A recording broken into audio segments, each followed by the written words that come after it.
कभी किसी का घमंड देखकर आपको यह महसूस हुआ है कि बस अब इसे कोई असली जगह दिखाए, लेकिन तुरंत दिमाग में एक डर भी आता है, अगर कहा तो झगड़ा हो जाएगा, अगर चुप रहा तो ये चढ़ जाएगा। आज मैं आपको वही तरीका बताने वाला हूं जो चाणक्य ने खुद कहा था, किसी का घमंड कैसे तोड़ा जाए बिना झगड़े और बिना बोले भी। और ध्यान रहे, जितना सुनने में आसान लग रहा है, असल रहस्य उससे कहीं ज्यादा गहरा है। वीडियो को आखिर तक देखिएगा, क्योंकि आगे वो तकनीक है जो घमंडी इंसान को अंदर से हिला देती है। तो चलिए शुरू करते हैं। अभी से कई 100 साल पहले चाणक्य ने एक बात कही थी, घमंड ताकत से नहीं तुलना से पैदा होता है। अब देखिए, ये लाइन सुनने में बहुत सरल लगती है, लेकिन जितनी साधारण लगती है उतनी ही खतरनाक है। क्योंकि घमंडी इंसान की ताकत उसकी शक्ति नहीं होती, उसकी ताकत उसकी गलत तुलना होती है। वो किसी से भी खुद को ऊपर रखकर चलता है, कभी पैसे के आधार पर, कभी पद के आधार पर, कभी ज्ञान के आधार पर, और कभी कभी तो सिर्फ उम्र के आधार पर भी।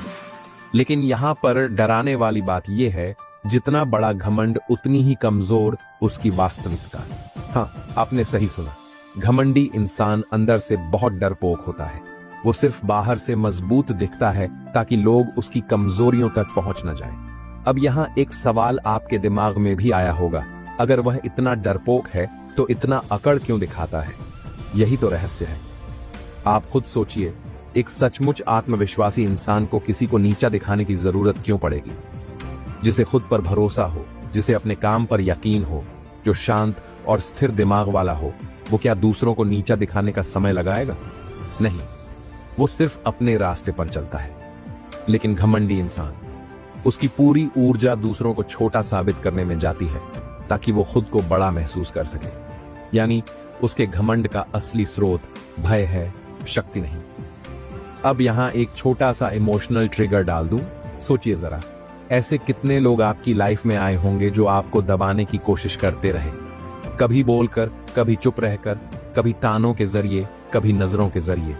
और आप भी कई बार डर गए होंगे, पीछे हट गए होंगे। लेकिन सच्चाई ये है, डरना आपको नहीं चाहिए था। डरता तो वो इंसान था जिसके पास घमंड था, क्योंकि उसे हमेशा ये डर लगा रहता है कि कहीं कोई उसे उसकी असली औकात न दिखा दे। अब आते हैं असली सीख पर। किसी घमंडी को तोड़ने का पहला राज क्या है? ज्यादातर लोग करते क्या है?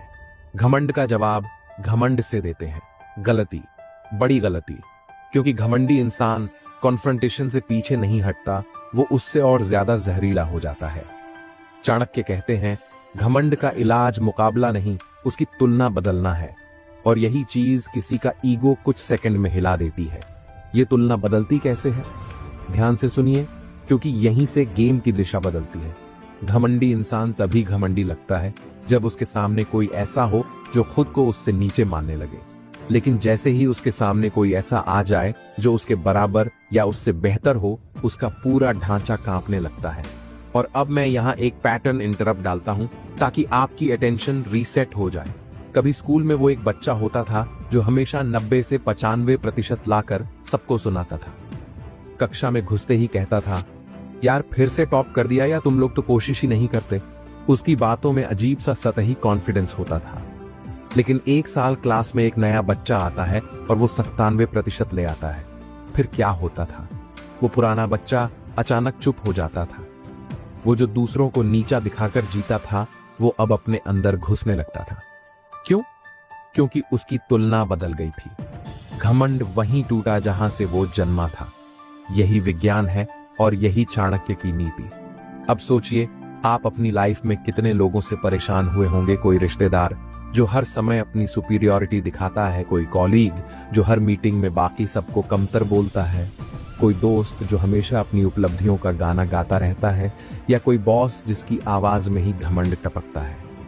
आप उन्हें जवाब देना चाहते हैं लेकिन बोल नहीं पाते। बोलें तो झगड़ा, चुप रहें तो फ्रस्ट्रेशन। लेकिन चाणक्य का तरीका इन दोनों से अलग है। आपको न लड़ना है, न चुप रहकर जलना है। आपको सिर्फ एक काम करना है, उनकी तुलना बदल देनी है। अब यहां एक सस्पेंस, तुलना बदलती कैसे है? क्या बोलकर? क्या तर्क देकर? नहीं। आगे मैं ये बताऊंगा कि सिर्फ आपकी मौजूदगी, आपका व्यवहार, आपका मौन कैसे किसी घमंडी को भीतर से तोड़ सकता है बिना एक शब्द बोले। लेकिन अंत में मैं एक बहुत जरूरी चेतावनी दे दूं। कई लोग इतनी जल्दी घमंडी लोगों से डर जाते हैं कि खुद की क्षमता भूल जाते हैं। लेकिन याद रखिए, घमंड हमेशा खोखला होता है। वो जोर से इसलिए बोलता है ताकि लोग उसके भीतर की खाली जगह न सुन लें। और आपके अंदर वो क्षमता है जो किसी भी घमंडी की तुलना को पलट सकती है, बस सही रणनीति चाहिए। अब बात करते हैं उस हथियार की जो चाणक्य के समय से आज तक हर घमंडी इंसान को भीतर से तोड़ने के लिए सबसे शक्तिशाली माना जाता है, और वो है मौन। लेकिन ध्यान रहे, यहां मौन का मतलब वो चुप्पी नहीं है जो डर से आती है। ये वो चुप्पी है जो ताकत से आती है। ये रणनीति है, ये हथियार है, ये मनोवैज्ञानिक दबाव है।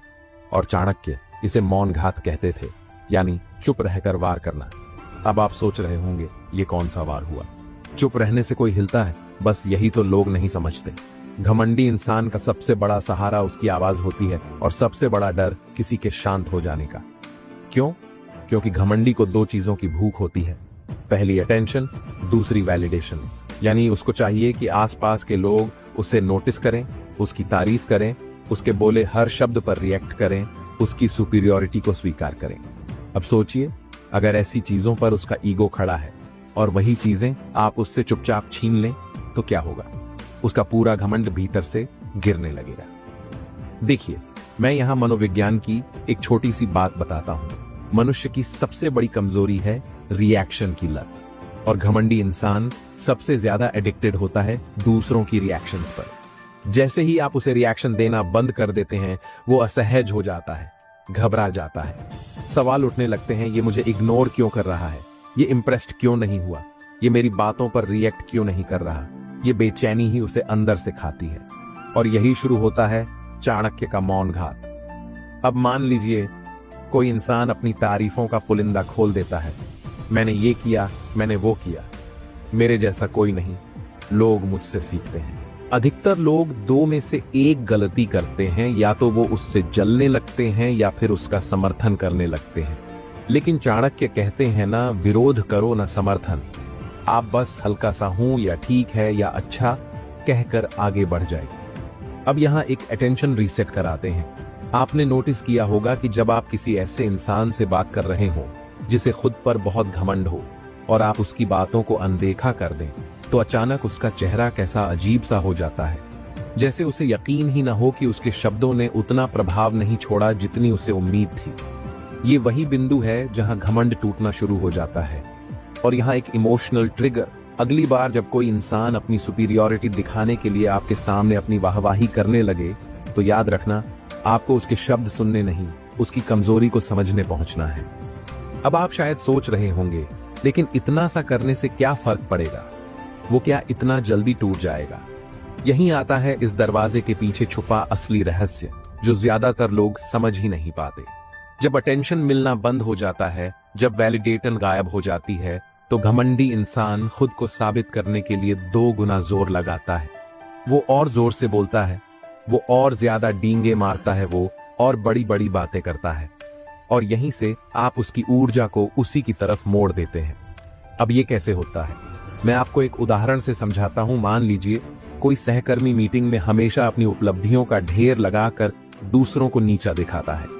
आप सामान्य लोगों की तरह उसकी हर बात पर वाव सच में या अरे वाह बहुत बढ़िया कहकर उसकी हौसला अफजाई नहीं करते। आप बस शांत रहते हैं, संक्षिप्त जवाब देते हैं, फालतू की प्रतिक्रिया नहीं देते। धीरे धीरे उसे लगता है कि ये इंसान मेरे कौशल से प्रभावित क्यों नहीं हो रहा। क्या इसे लगता है मैं कुछ नहीं हूं, या फिर ये मुझसे बेहतर है इसलिए इस पर असर नहीं पड़ रहा? यही डर, यही बेचैनी, यही इंटरनल इनसिक्योरिटी उसके घमंड को अंदर से सड़ाना शुरू कर देती है। ध्यान रखना, घमंड बाहर से बहुत मजबूत दिखता है, लेकिन अंदर से रुई की तरह मुलायम होता है। आप बस तेज हवा देने के बजाय उससे हवा खींच लेते हैं और घमंड गिर जाता है। यह मौन घात इतना शक्तिशाली क्यों है? क्योंकि घमंड शब्दों से नहीं टूटता, घमंड चुप्पी से टूटता है। अब यहां एक सस्पेंस, मैं एक बेहद महत्वपूर्ण मनोवैज्ञानिक पॉइंट बताने वाला हूं जो इस पूरे खेल को पलट देता है। और अगर आप इसे समझ गए तो कोई भी घमंडी इंसान आपका कुछ नहीं बिगाड़ पाएगा। जब आप चुप हो जाते हैं तो घमंडी इंसान खुद में एक खालीपन महसूस करता है, एक ऐसा खालीपन जिसे पहले दूसरों की तारीफों, मान सम्मान, अटेंशन से भरता था, और अब वो खालीपन उसे भीतर से खाए जा रहा होता है। इसलिए वो आपकी ओर खींचने लगता है, वो आपके ध्यान का भूखा हो जाता है। और यही पल होता है जब आप उसकी तुलना बदल सकते हैं, उसकी सीमा तय कर सकते हैं और उसकी अकड़ को नीचे ला सकते हैं बिना एक शब्द कहे। अब आपको लग रहा होगा, ठीक है, मौन घात समझ में आ गया, लेकिन आगे क्या? अब जो तकनीक मैं आपको देने वाला हूं वो घमंडी इंसानों के लिए किसी दर्पण से कम नहीं। चाणक्य ने इसे नाम दिया था प्रतिबिंब, यानी रिफ्लेक्शन। याद रखिए, दुनिया में सबसे बड़ा दंड वो नहीं जो शब्दों से दिया जाए, सबसे बड़ा दंड है वह जो इंसान को उसका ही चेहरा दिखा दे। वो चेहरा जिसे वह दुनिया से छुपाता है, जिसे वह खुद से भी छुपाता है और जिससे उसका पूरा घमंड खड़ा होता है। चाणक्य कहते थे, घमंडी इंसान के सामने उसकी ही चाल, उसकी ही भाषा, उसका ही रवैया शांति से दिखा दो, वह भीतर से कांप उठता है। लेकिन यहां ध्यान रहे, हम उसकी नकल करने की बात नहीं कर रहे। यहां बात है उसके व्यवहार का शांत, सुसंस्कृत, नियंत्रित प्रतिबिंब दिखाने की। पहले एक बात समझिए, घमंडी इंसान का व्यवहार हमेशा दो चीजों पर आधारित होता है। पहली, आपको नीचा दिखाने की कोशिश, दूसरी, खुद को ऊपर दिखाने की कोशिश। और जब आप उस कोशिश को मिरर कर देते हैं, मतलब बिना एग्रेशन, बिना आर्ग्यूमेंट, बिना गुस्से, बस एक हल्के से संवाद में उसे वही एहसास वापस दे देते हैं, तब उसका पूरा मेंटल बैलेंस हिल जाता है। अब इसे प्रैक्टिकली समझते हैं। मान लीजिए कोई इंसान आपको नीचा दिखाते हुए कहता है, तुम्हें यह भी नहीं आता। अब सामान्य स्थिति में क्या होता है? या तो आदमी तिल मिलाकर जवाब देता है, तुम कौन होते हो बोलने वाले, या फिर चुपचाप इंसल्ट खा लेता है।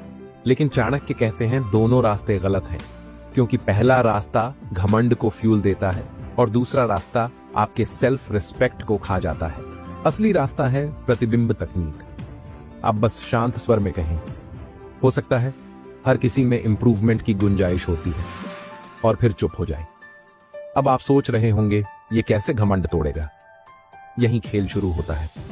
इस जवाब से आप 3 वार एक साथ कर जाते हैं। पहला वार, आप उसकी बात को चैलेंज नहीं करते जिससे वह चिढ़ नहीं पाता। दूसरा वार, आप उसके ईगो को सपोर्ट भी नहीं करते जिससे उसे वो वैलिडेशन नहीं मिलता जिसकी उसे भूख है।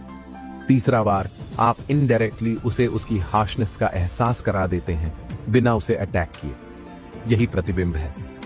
अब दूसरा उदाहरण, यदि वह बोले मेरे जैसा कोई नहीं। अब इस वक्त ज्यादातर लोग या तो डरकर चुप हो जाते हैं या सार्कास्टिक होकर कहते हैं, हाँ हाँ आप तो भगवान हो। लेकिन चाणक्य की नीति कहती है, अकड़ को तोड़ने के लिए उसकी आग में ईंधन मत डालो, उसे आग में अकेला छोड़ दो। आप बस एक हल्की सी मुस्कान के साथ कहें, अच्छा है, हर किसी की अपनी स्पेशलिटी होती है, और फिर साइलेंस।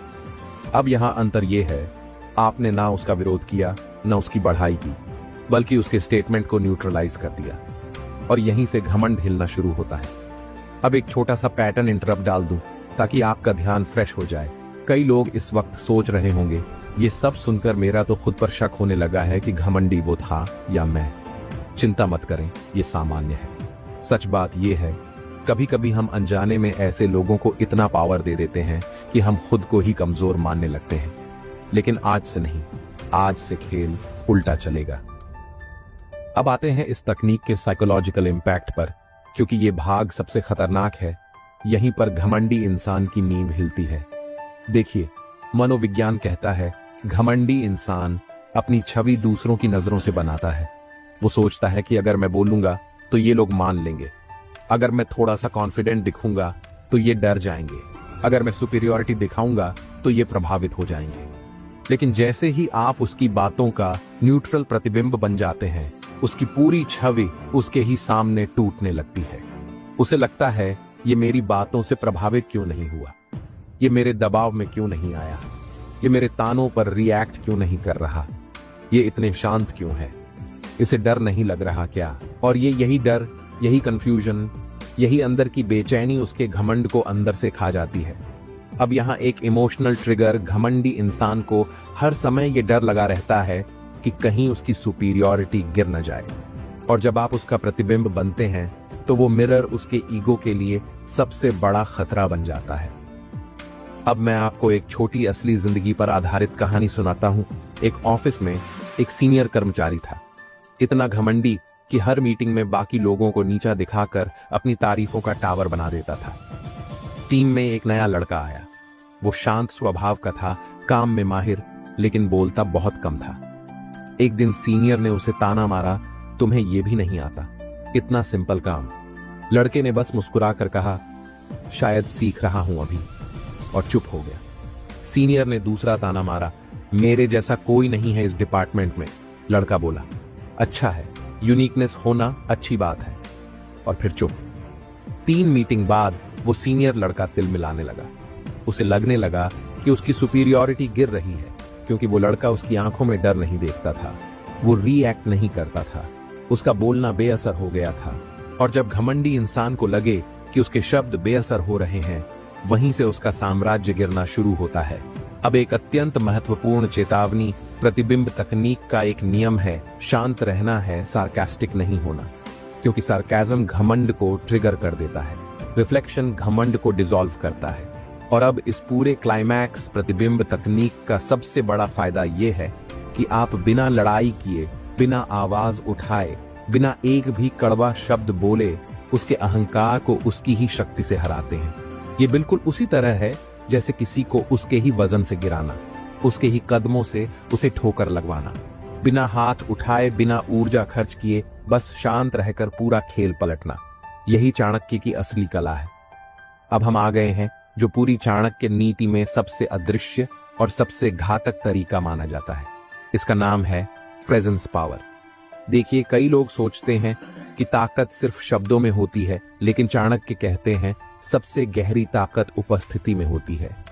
जो व्यक्ति खुद में स्थिर हो जाए, अपनी ऊर्जा को संभाल ले, अपने मन को नियंत्रित कर ले, उसकी उपस्थिति ही इतनी प्रभावशाली हो जाती है कि घमंडी इंसान उसके सामने खुद ब खुद छोटा पड़ने लगता है। अब यहां एक गहरी बात समझिए, घमंडी इंसान लाउड होता है, वो शोर मचाकर अपनी सुपीरियर पोजीशन दिखाता है, लेकिन स्थिर और सचमुच मजबूत व्यक्ति शांत होता है। उसकी ताकत उसकी आवाज में नहीं, उसकी उपस्थिति में होती है। और यही चाणक्य समझाते हैं। जब आप शांत, केंद्रित और इमोशनली डिटैच्ड होकर अपने काम पर फोकस करते हैं, तो घमंडी इंसान की दुनिया ही बदल जाती है। वो सोचता है, ये मेरी बातों पर रिएक्ट क्यों नहीं करता, ये प्रभावित क्यों नहीं हुआ, मैं इतना दिखा रहा हूं लेकिन ये नोटिस तक नहीं कर रहा। और यहीं से शुरू होता है उसकी अस्थिरता। अब यहां आपके लिए एक छोटा सा इमोशनल ट्रिगर। आपने जिंदगी में ऐसे लोग जरूर देखे होंगे जो खुद तो बहुत बोलते हैं, लेकिन किसी मजबूत पर्सनैलिटी के सामने जाकर उनकी आवाज धीमी पड़ जाती है। वो अचानक पोलाइट हो जाते हैं, हम्बल हो जाते हैं। क्यों? क्योंकि उनके सामने एक ऐसी प्रेजेंस होती है जिसने बिना कुछ कहे उन्हें उनकी जगह याद दिला दी होती है। यही प्रेजेंस पावर है। अब ये प्रेजेंस ऐसे ही नहीं बनती, इसके 3 आधार होते हैं और मैं तीनों विस्तार से समझाता हूं। पहला आधार शांत मन चाणक्य कहते थे, जिसका मन शांत होता है उसकी नजर साफ होती है। घमंडी इंसान हमेशा शोर से प्रभावित होता है, उसे लगता है कि जिसकी आवाज बड़ी वही बड़ा, लेकिन आपकी स्थिरता उसकी सबसे बड़ी कमजोरी बन जाती है। क्योंकि घमंडी इंसान शांति को समझ नहीं पाता। वो चिढ़ने लगता है, ये चुप क्यों है, ये दबा नहीं, ये डर क्यों नहीं रहा। और जैसे ही उसके मन में ये सवाल शुरू होते हैं, उसका घमंड टूटने लगता है। अब दूसरा आधार ध्यान। अपने काम पर चाणक्य की नीति में एक बात बार बार आती है, जो व्यक्ति अपने काम में व्यस्त रहता है वो दूसरों की गंदगी में नहीं पड़ता। घमंडी इंसान चाहता है कि आप उसकी हर बात को नोट करें, लेकिन जब आप उसके ईगो शो को इग्नोर करके सीधे अपने काम में लग जाते हैं, तो उसके अंदर एक बेचैनी पैदा होती है। वो सोचता है, ये मुझे ताकतवर क्यों नहीं मान रहा, ये मेरी प्रेजेंस में भी अपने काम में कैसे लगा हुआ है, क्या ये मुझसे बड़ा है। यही मेंटल डिस्कंफर्ट घमंड को अंदर से कुतरता है। अब तीसरा आधार, इमोशनल डिटैचमेंट। ये सबसे कठिन लेकिन सबसे शक्तिशाली है। ज्यादातर घमंडी लोग दूसरों की इमोशंस को ट्रिगर करके खुद को सुपीरियर साबित करते हैं, कभी डर से, कभी गिल्ट से, कभी तानों से, कभी दबाव बनाकर।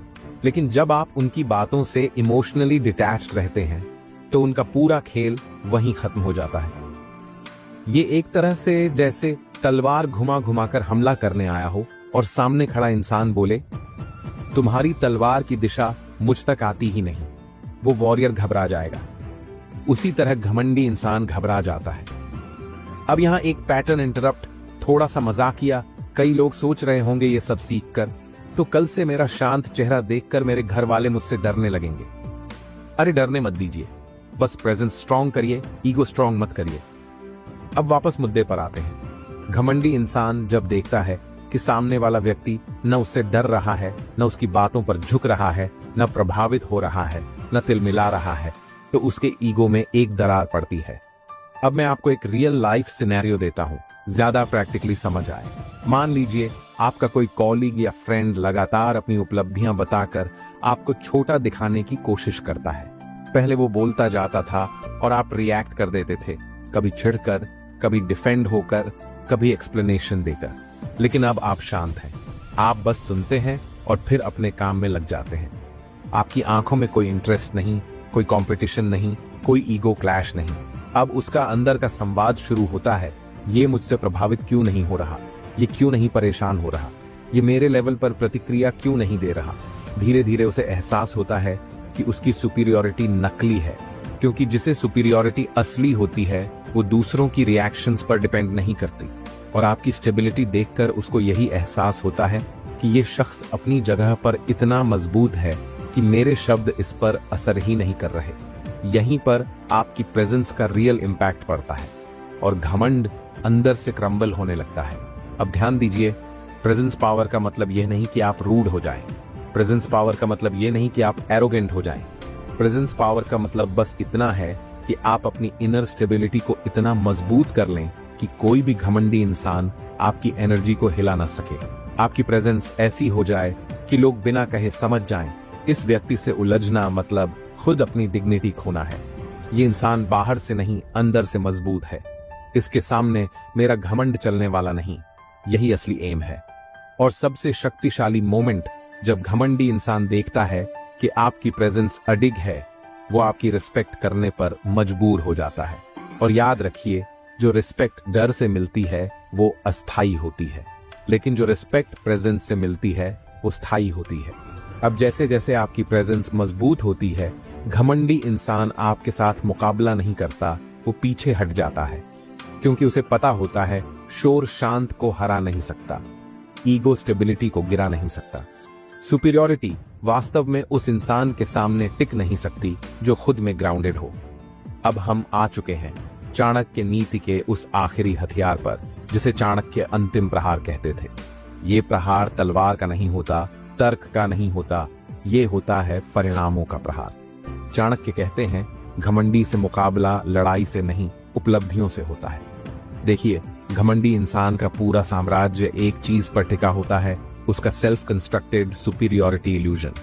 वो खुद को दूसरों से ऊपर मानता है, अपने छोटे छोटे अचीवमेंट्स को बहुत बड़ा दिखाता है और दूसरों के प्रोग्रेस को नजरअंदाज कर देता है। लेकिन कहानी यहाँ ट्विस्ट लेती है। चाणक्य कहते हैं, घमंड की सबसे बड़ी दुश्मन है दूसरों की निरंतर प्रगति। जी हाँ, घमंड बहस से नहीं टूटता, घमंड तर्क से नहीं टूटता, घमंड चिल्लाहट से नहीं टूटता, घमंड टूटता है तथ्य देखकर, घमंड टूटता है सिद्ध देखकर, घमंड टूटता है परिणाम देखकर। अब मैं आपको सीधी बात बताता हूं, जब आप शांत रहकर बिना शोर मचाए लगातार अपने ग्रोथ पर काम करते हैं, तो आपका हर छोटा कदम उस घमंडी के ईगो पर हथौड़े की तरह गिरता है। यहाँ एक इमोशनल ट्रिगर सुनिए। क्या आपने कभी देखा है कि जब आप चुपचाप अपने काम में बिजी होते हैं तो कुछ लोग अचानक अनकंफर्टेबल हो जाते हैं? उन्हें लगता है कि आप कोई बड़ा प्लान बना रहे हैं, आप उनसे आगे निकल रहे हैं, आपका लेवल बदल रहा है।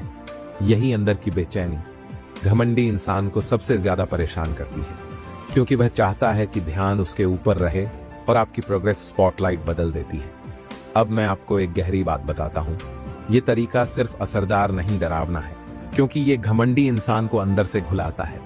आप ना उसे कुछ कहते हैं, ना उसे नीचा दिखाते हैं, ना उसे जवाब देते हैं, आप बस बढ़ते जाते हैं और आपकी ग्रोथ उसके ईगो को खा जाती है। ये साइकोलॉजिकल वॉरफेयर है, चुपचाप शांत लेकिन बेहद शक्तिशाली। आइए इसे थोड़ा और समझते हैं। मान लीजिए कि कोई आपको हमेशा अंडर एस्टिमेट करता है। वो कहता है, अरे ये क्या कर लेगा, इनमें टैलेंट ही कहाँ है, ये तो हमेशा एवरेज ही रहेगा। पहले आप हर्ट हो जाते थे, लेकिन अब आप स्ट्रेटजी जानते हैं। अब आप जवाब नहीं देंगे, अब आप लड़ेंगे नहीं, अब आप बहस नहीं करेंगे, अब आप सिर्फ काम करेंगे। आप सीखेंगे, आप इंप्रूव करेंगे, आप डिसिप्लिन बनाएंगे, आप छोटे छोटे कदम आगे बढ़ाएंगे। और फिर एक दिन आपकी प्रोग्रेस इतनी स्पष्ट होगी कि वो घमंडी इंसान आपकी ओर देखने से भी डर जाएगा। क्यों? क्योंकि उसके ईगो की सबसे बड़ी कमजोरी यही है, वो दूसरों की ग्रोथ हैंडल नहीं कर पाता। अब यहां एक छोटा सा पैटर्न इंटरप्ट डालता हूं। कभी आपने देखा है कि कुछ लोग व्हाट्सएप डीपी तक आपको देखकर बदल लेते हैं। आपका हेयर कट थोड़ा स्टाइलिश क्या हो गया, उनका एटीट्यूड अचानक डिफेंसिव मोड में चला जाता है। ये मजाक नहीं, साइकोलॉजी है। घमंडी इंसान चाहता है कि उसके आसपास कोई उससे आगे ना निकले, लेकिन जब आप साइलेंटली प्रोग्रेस करते हैं तो उसके घमंड की नींव दरकने लगती है। अब एक सवाल उठता है, ये परिणाम का प्रहार आखिर इतना प्रभावी क्यों है? इसके पीछे 3 बड़े कारण हैं। पहला कारण, घमंडी इंसान कंपैरिजन ड्रिवन होता है। उसकी सबसे बड़ी शक्ति कंपैरिजन है और उसकी सबसे बड़ी कमजोरी भी कंपैरिजन है। जब कंपैरिजन उसके फेवर में हो तो वो फूल जाता है, लेकिन जैसे ही तुलना उसके खिलाफ जाती है वो सिकुड़ने लगता है। दूसरा कारण, आपकी प्रोग्रेस उसकी प्रेडिक्शंस को गलत साबित करती है। घमंडी इंसान अक्सर दूसरों के बारे में जजमेंट पास करता है, ये कुछ नहीं कर सकता, ये मुझसे नीचे ही रहेगा, ये आगे कैसे बढ़ सकता है। लेकिन आपकी प्रोग्रेस उसकी पूरी प्रेडिक्टेबिलिटी को हिला देती है। उसे लगता है कि उसकी अंडरस्टैंडिंग गलत पड़ गई और उसका ईगो ये स्वीकार नहीं कर पाता। तीसरा कारण, ग्रोथ सुपीरियोरिटी को चैलेंज करती है। घमंडी इंसान अपनी सुपीरियोरिटी दिखाने में एक्सपर्ट होता है, लेकिन जैसे ही आप अपने रिजल्ट्स दिखाते हैं उसकी सुपीरियोरिटी का इल्यूजन टूट जाता है, क्योंकि सच हमेशा इल्यूजन पर भारी पड़ता है। अब मैं आपको एक पावरफुल रियल लाइफ एग्जांपल देता हूं। इमेजिन कीजिए, आपके ऑफिस में एक व्यक्ति हमेशा आपको नीचा दिखाता था। वो आपको इमेच्योर कहता, इनएक्सपीरियंस्ड कहता, आपकी स्किल्स पर डाउट करता। आप चुप रहे, लड़े नहीं, उलझे नहीं, बस सीखते रहे। और एक दिन आपका काम इतना अच्छा हो गया कि आपकी रिपोर्ट, आपकी प्रेजेंटेशन, आपकी परफॉर्मेंस उसी घमंडी इंसान से बेहतर निकल आई। अब सोचिए उसके ईगो को कितनी गहरी चोट लगी होगी, क्योंकि ये चोट शब्दों की नहीं थी, ये थी परिणामों की। और यही चाणक्य कहते हैं, विवाद से नहीं परिणाम से जीत होती है। अब एक छोटी चेतावनी, जब आप प्रोग्रेस करना शुरू करते हैं तो कई घमंडी लोग आपको रोकने की कोशिश करेंगे, कभी टॉन्ट से, कभी डिमोटिवेशन से, कभी आपकी एबिलिटीज पर डाउट करके, कभी आपको गिल्ट फील कराकर। यहीं पर आपको अपनी स्ट्रैटेजी याद रखनी है। कुछ मत बोलिए, कुछ मत प्रूव करिए, बस काम करिए, क्योंकि आप जितना जस्टिफाई करेंगे वो उतना ताकतवर होगा, और जितना आप ग्रो करेंगे वो उतना कमजोर होगा। और फाइनल इंपैक्ट पॉइंट, जब आप बिना बोले ग्रो करते हैं तो सिर्फ उस घमंडी का ईगो नहीं टूटता, पूरा माहौल बदल जाता है। लोग आपका सम्मान करने लगते हैं, आपकी प्रेजेंस पावरफुल हो जाती है, आपका आत्मविश्वास बढ़ जाता है और आप अपनी असली आइडेंटिटी बनाने लगते हैं। और चाणक्य की नीति यहां पूरी होती है,